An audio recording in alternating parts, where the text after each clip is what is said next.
So ito na mga idol ang video natin for tonight.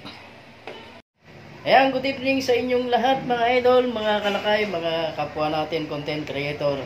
Shout out sa inyong lahat. Happy Palm Sunday. Kumusta kayo? Anong inyong pinagkakabalahan? Ngayong gabi, samahan nyo na naman ako magluto ng sweet and sour boneless bangus.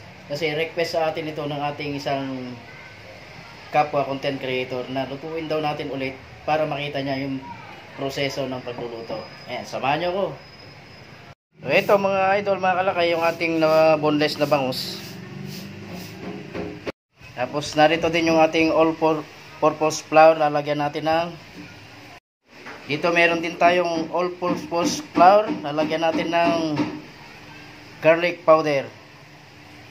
Haluan natin. Papatakan din natin to ng konting salt mga idol. Lalaglagan din natin ng konting magic. Papatakan din natin yan ng pamintang durog dahil mahilig din ako sa paminta. Haluin lang natin yan. Dahil yung unahin natin gagawin, ididip lang natin itong ating na boneless na bangus sa ating all-purpose flour. So ilalagay muna natin dito sa isang lagayan. Sunod na yan mga idol. Lahat ito ididip natin. So ito na siya mga idol, mga kalakay, na relax na natin yan. So ipapride muna natin yan. Gagawin natin, ipiprito lang natin yung ating bangus.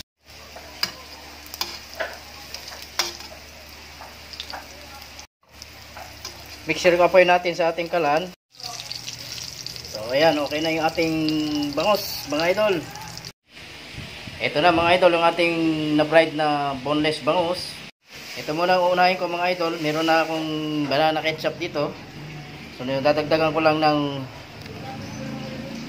garlic powder yung ating ketchup. Mas maraming garlic, mas masarap. At ang magic, konting salt, pamintang durog, brown sugar.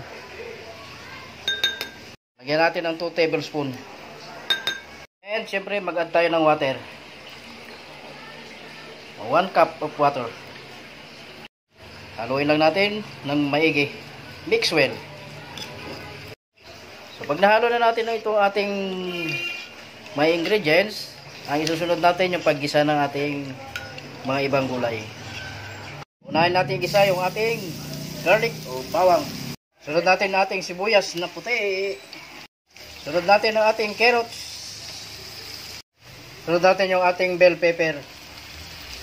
At yung ating sili, labuyo. So pwede na natin ilaglag itong ating mga na-mix kanina na ricado. Para lumapot ang kanyang consistency, lalagyan natin ng tinunaw na cornstarch mga idol. Lalaglagan ko lang ng konting suka to mga idol. Siguro isang kutsara lang. So pwede na natin ilaglag ang ating bangus mga idol. So ito na mga idol, lalaglag na natin yung ating na-fried na bangus sa ating sauce na ginawa. Ayan mga idol, okay na ating sweet and sour bangus. Nilagyan lang natin yan ng konting spicy. Magpa-plate tayo. Ayan. Mas malaki, mas masarap. Ayan, lalagyan lang natin na spring onions yan mga idol. Pinaka-design niya sa ibabaw. Ayan, okay na yan. So ito na mga idol ang video natin for tonight. Niluto ko na ito nung nakaraan, pero lulutuin pa rin natin kasi request sa atin ito ng ating idol na lutuin ko raw ulit yung sweet and sour boneless bangus. Pero nilagyan ko siya ng spicy. Ayan. So ito na mga idol ang ating video for tonight. Yung boneless bangus. Ayan. Salamat sa inyong panonood.